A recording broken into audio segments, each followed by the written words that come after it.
Hello guys, it's Sharifa with Engadget, and I have here the new Nikon D5200, and I also have here on this side the 5100.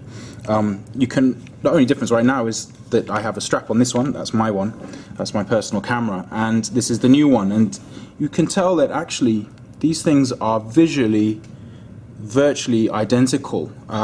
Many of the changes that have gone on here with the 5200 are actually with the sensor in there, 24 megapixel sensor, which Nikon also promises, in addition to greater resolution, Nikon says will give us more dynamic range from their tests.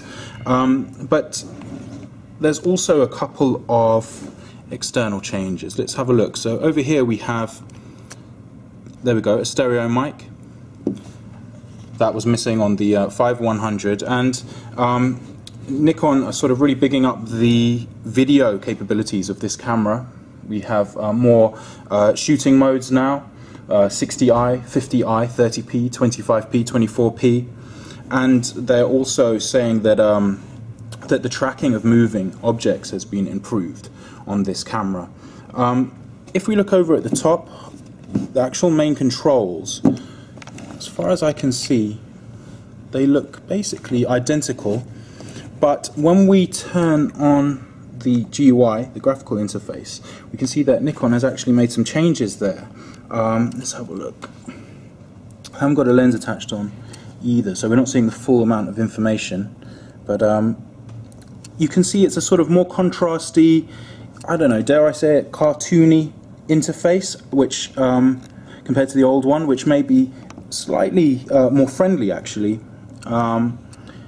We have the sort of the main settings that you have down there. Here you have your aperture, your ISO. The ISO hasn't changed, by the way. We're still going up to 6400 as your sort of as a proper ISO setting. Of course, you can push it higher.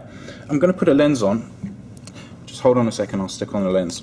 Okay, so I've just put a lens on both cameras, so we can see a bit more on the interface. And one of the things you can see here is that we actually have now 39 point autofocus, which is enough to actually bring this up significantly in terms of how it compares to models like the D7000.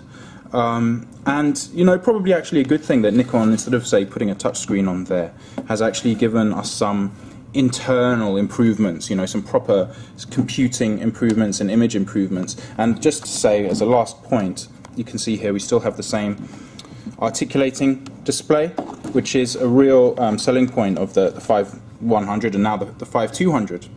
And I'll just switch into live view so you can, in case you haven't seen this. So in live view mode, you've got real flexibility as to how you angle, whether for self-portraits or whatever.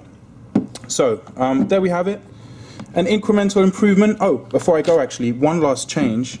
Let's have a look on this side. So the ports actually look identical, but what's different is actually now we have compatibility with this port. We have compatibility with the wireless control, which communicates with an iOS and Android device, and that's something that the 5100 doesn't have, and that's, you know, coming with the new Nikon cameras. They tend to come out now with that compatibility. So there you have it, the D5200 from Nikon, out December, priced in the UK, yeah, £720, body only, which actually may be quite a lot more than the 5100, which will continue for a while. So there you go. Anyway, the D5200 from Nikon. Thank you for watching. Bye bye.